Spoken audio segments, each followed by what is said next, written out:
Hello everyone, my name is Tian, and if you are new to this channel, I love making videos about the 3 C's: crime, cults, and just creepy ass things, whatever I kind of am in the mood for. I just enjoy anything that disturbs me or just has a morbid feeling overall. So if you're into that, then you are in the right place. Also, I did get a new haircut. Let me know if you like it in the comments.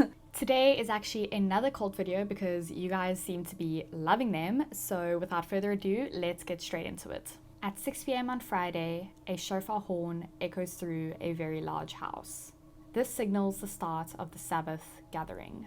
Around 25 people, both adults and children, all sit together in a circle on wooden chairs, sipping tea and listening to music from a guitar and a tambourine.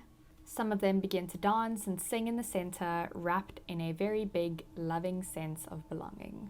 But beneath these very fun and light traditions lies cases of physical discipline, child sexual abuse, and years of manipulation. This is the 12 Tribes community.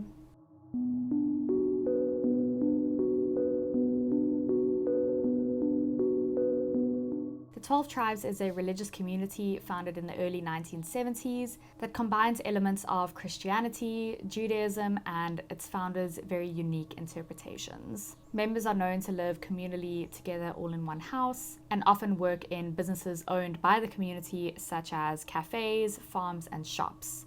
One of the more popular ones is the Yellow Deli, which you might have heard of already. It is open to the public and anyone can go to the Yellow Deli and enjoy a coffee and a nice meal while being served by cult members. The 12 Tribes is known for their very distinct dress code, their very tight-knit lifestyle, and the communal structure. For many years, the 12 Tribes has actually been the subject of controversy due to alleged instances of child abuse, strict lifestyle rules, and ideological control over its members. We're now going to take a look at the origins of this community, its beliefs, and the structure that holds it all together. So the 12 Tribes was originally founded in 1972 by Albert Eugene Spriggs. Spriggs was a former guidance counselor and a carnival showman who adopted the name Yonek. If the fact that your cult leader isn't a carnival showman doesn't raise any red flags, I don't know what will. He and a very small group of followers in Chattanooga, Tennessee, started a community that preached returning to the ways of the very early Christian church in the book of Acts. This included sharing all of your possessions with one another and living in a very close cooperative group. Spriggs' teachings were a mix of biblical interpretation and his own personal views, and this included a strict adherence to a specific lifestyle. His following gradually grew, expanding the community all across the United States and internationally, establishing many locations in places like Canada, Australia, and Europe. So their teachings mix Christianity, Judaism, and Spriggs' distinct beliefs, drawing from both the Old and New Testaments of the Bible. Members believe in a very literal interpretation of the Bible and are expected to follow a very strict lifestyle that aligns with their interpretation of God's will. They view themselves as the true Israel, completely separated from modern society to uphold a very pure and holy lifestyle. Practices like the communal living and the very strict gender roles are seen as very essential to their faith. The group completely rejects mainstream Christianity and believes that they are creating a pure 12-tribe society, as outlined in the Bible, hoping to usher the return of Jesus. One very distinct feature of the 12 Tribes community is their use of the name Yeshua instead of Jesus. According to their beliefs, the name Yeshua more accurately reflects the true nature of Jesus. In line with this, the group also assigns Hebrew names to each member, which they believe corresponds to the individual's character traits and personality. This practice is intended to help members connect more deeply with their identity within the community. Like I mentioned earlier, life within the 12 Tribes revolves around community living and shared responsibilities. Members live together in very large households, all pooling together their income and assets. Personal ownership is minimized, and instead each person contributes labor to the community's shared businesses. These businesses range from organic farms and restaurants to construction companies and craft shops. In the community, men and women both have designated roles that they are expected to stick to. Men are often the people overseeing spiritual leadership and public-facing tasks, while women are expected to handle all of the children, the cooking, and the general household management. Members are encouraged to live a very simple life, shunning modern conveniences and personal comforts that might detract from their focus on their community and their faith. Children do not go to public school, they are raised within the community, often homeschooled and very strictly disciplined. Something that has caused a lot of controversy in the 12 tribes is the fact that physical punishment is an accepted method of child rearing. It's viewed as necessary to break the child's will and align them with the group's teachings. This disciplinary method, along with the community separation from mainstream society, has led to numerous allegations of child abuse over the years. However, the 12 tribes continue to say that all of their practices are biblically justified. The 12 tribes operate in a hierarchical structure, with local elders appointed to oversee each community and make decisions about daily life, discipline, and spiritual teachings. Eunuch, also known as Eugene Spriggs, held ultimate authority within the group until his death, yet his teachings still guide the group's beliefs and practices today. Many former members who actually managed to escape the group, which is known to be very difficult, describe the group to be an environment of very strict control, where personal autonomy is limited, and questioning the leadership can actually lead to public reprimand, shunning, or complete expulsion. Discipline extends beyond children to the adults, who are expected to confess their sins and submit to correction. Community members are often reminded that leaving the group equates to leaving God's protection, and this obviously instills a fear of the outside world, which keeps many of the members from attempting to leave the group. Many of the members who have left report feeling ostracized and haunted by fears of divine punishment. Over the decades, the 12 tribes has expanded globally, establishing lots of communities in multiple countries. Like I mentioned earlier, the group has also faced scrutiny for allegations of child abuse, labor violations, and discriminatory practices. Their strict interpretations of scripture includes beliefs against interracial marriage and same-sex relationships. This obviously aligns them with conservative social views that have drawn criticism and legal scrutiny. These controversies continue to surround the group even today, as some former members publicly share their experiences, shedding light on what they describe as a tightly controlled and at times abusive environment. The 12 tribes community remains enigmatic, often welcoming visitors to their public businesses, but keeping their deeper practices concealed. So I just want to speak a little bit about the 12 Tribes community website, which you can go visit. It is out there in the world, it's alive, and it's very interesting and a teeny tiny bit disturbing. The 12 Tribes website introduces their worldview, emphasizing a very communal life, guided by their interpretation of scripture and early Christian practices. They outline all of their beliefs, like strict adherence to biblical teachings, rejection of mainstream societal influences, and a focus on self-sustainability through farming and communal businesses. The community section details how members live together, while the belief section explains their theology.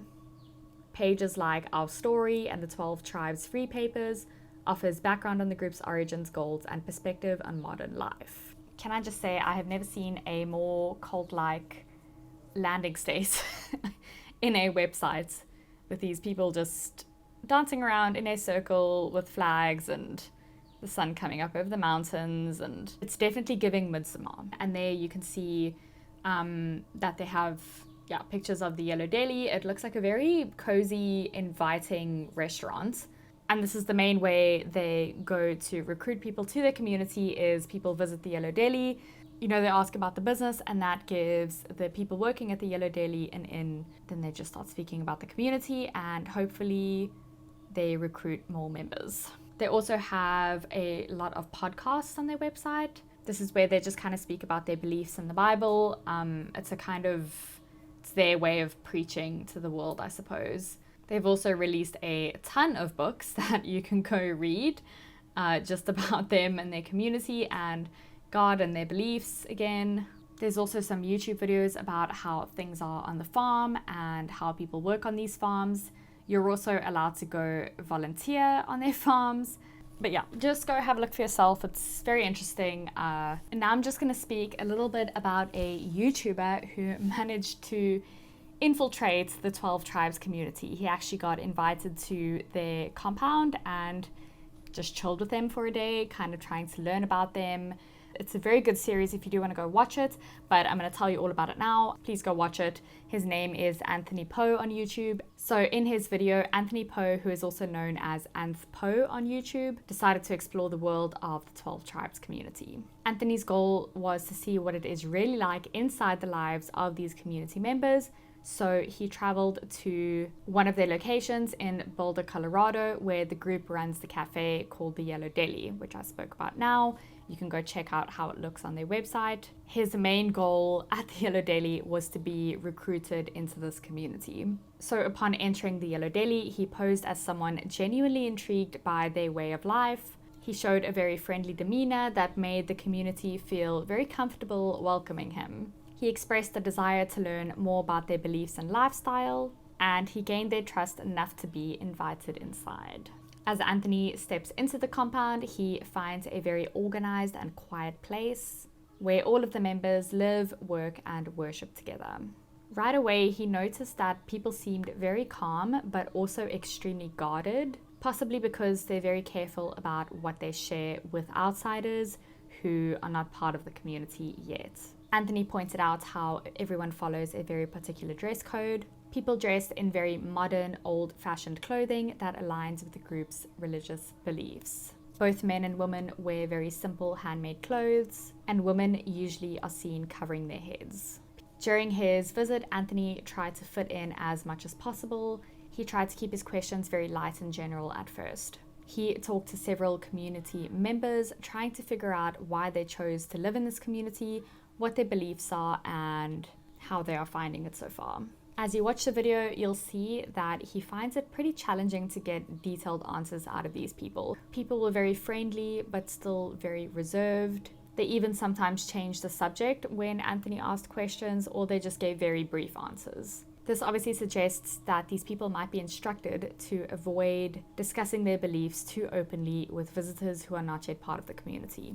Anthony got a glimpse into the everyday routines that the members follow. He found out that the community is very regimented, with each day being filled with very specific tasks and times for work, worship, and chores. Everyone has a specific role, and everyone is expected to contribute to the community's upkeep. From preparing meals to maintaining the cafe, members work together to meet the community's needs. Members' lives revolve around the community's rules and the shared purpose.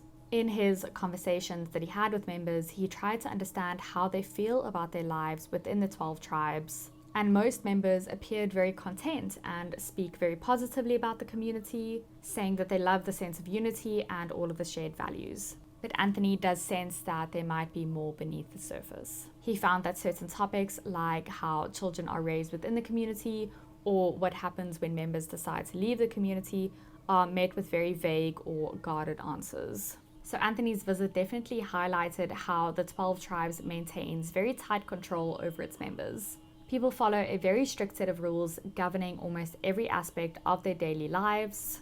Members are discouraged from spending time with people who are not part of the community, and they are taught that the outside world is morally corrupt. Anthony realizes that the 12 tribes works very hard to create the kind of environment where members feel that leaving would be unsafe or morally wrong. Overall, Anthony's experience leaves him with the impression that the 12 tribes keeps a lot of secrets and uses very strict rules to control its members. Although he doesn't uncover every aspect of life in the 12 tribes, he definitely provides us with a closer look into this very reclusive community and raises important questions about the challenges that members might feel if they want to leave the community. Now we're just going to speak a little bit about the public abuse allegations that the 12 tribes community has experienced. So we're going to speak a little bit about John Post, who was born and raised in the 12 tribes. He says that he endured a lot of abuse as a child and faced especially harsh treatment because he was deaf.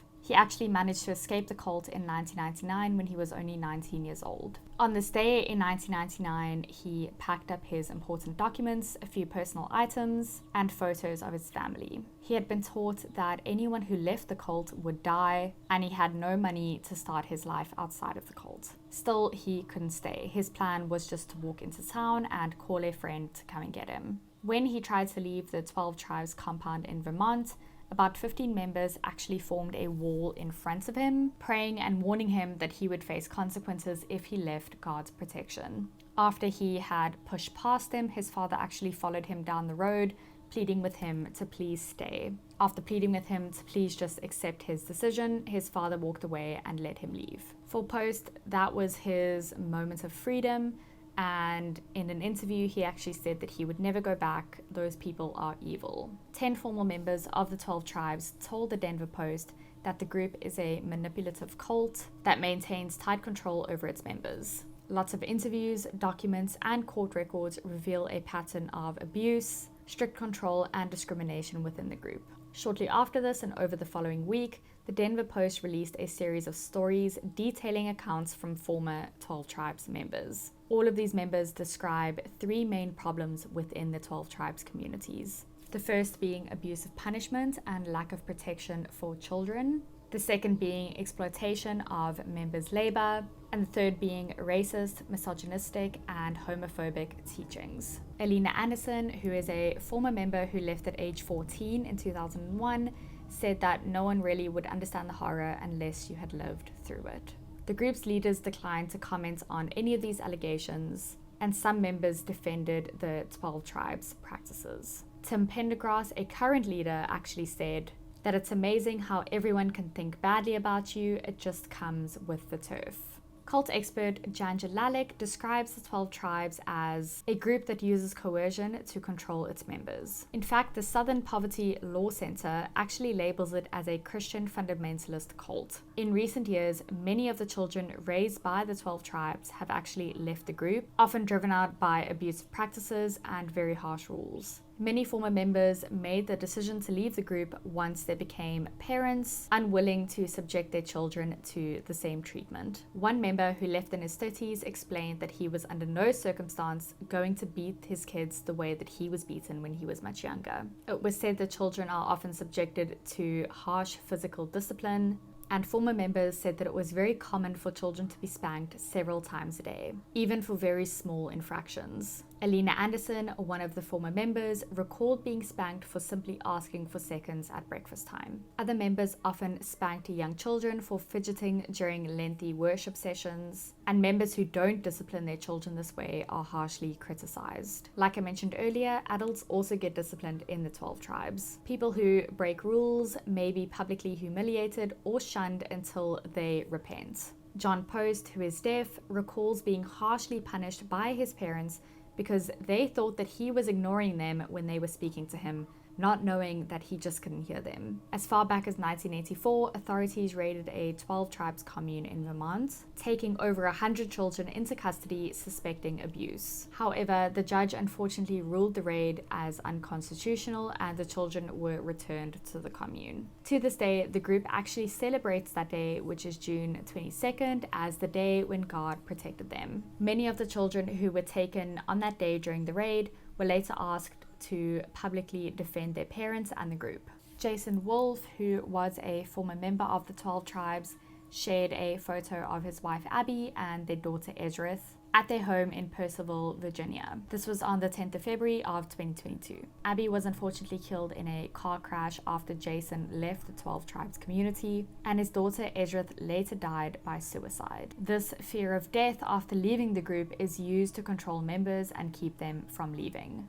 In recent years, the group has slightly changed its approach, with parents now being fully responsible for disciplining their own children. It's not anyone who can discipline any child now, but former members of the 12 Tribes say that they have still not fully stopped using physical discipline, which is still a very important part of their beliefs. Police calls to the 12 Tribes compounds in Boulder County and Manitou Springs show that child abuse is definitely still a concern. In May of 2020, a caller reported that children were being kept in a basement without electricity, and this was happening at the Manitou Springs compound. The police arrived, knocked on the door, asked a few questions, and just left without going inside. This group was known to be peaceful, so the police didn't feel the need to investigate further.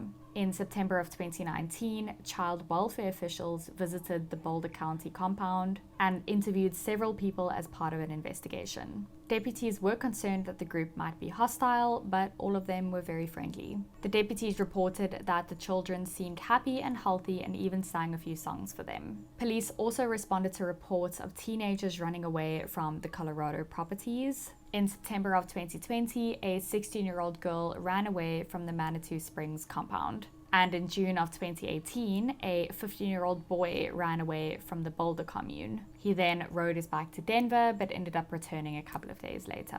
The police also reported the arrest of Ron Williams, a 50-year-old man, in January of 2021 for felony sexual exploitation of children. More than 1,000 images of child abuse were found on his device in 2020. Alina Anderson, the former member of the 12 Tribes, also shared her experience with sexual abuse when she was a child. As a young girl, she actually told a trusted woman about the abuse, but was questioned by an elder who dismissed her claim. Anderson says that she still to this day struggles to talk about it. Sexual abuse of children is actually not allowed by the 12 Tribes, but former members say it is still happening and it is rarely reported to the authorities. Sometimes an accused man is kicked out of the group, but other times he is forgiven and allowed to stay. Children who report the abuse are often not believed, and some are punished, saying the abuse was their fault. After escaping the group at 19, Post wrote a letter to his father detailing sexual abuse he suffered as a teenager.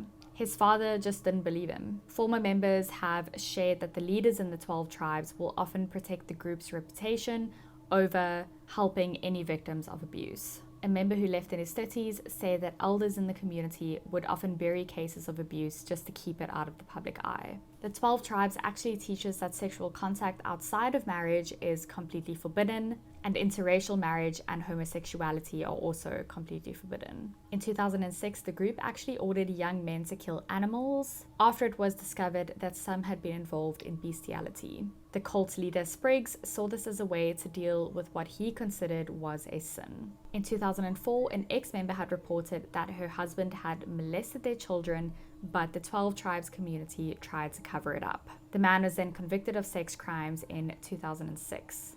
In 2013, 40 children were taken from a 12 Tribes compound to Germany due to concerns about abuse. But these kinds of criminal cases are rare, and most of the abuse cases are handled privately within the community. When cases do get attention, it tends to fade quite quickly, and the group continues its practices without much interruption. Former members strongly believe there needs to be a lot more discussion about how the group manipulates and abuses its children in the name of religion. In 2008, the 12 Tribes actually found out that its leader's wife, Marsha Spriggs, had been involved in multiple affairs. This scandal caused many members to lose trust in its leadership, and even though Eugene Spriggs forgave his wife for this, a lot of members actually left the cult due to this scandal. Some pretty insane rules have been introduced, like members can no longer listen to Irish music, go to the beach on Saturdays, or eat chocolate. Women must part their hair in the middle, and men must roll up their pant legs. Women are also only allowed to wear dresses on weekends. It has become a much stricter, authoritarian group according to past members.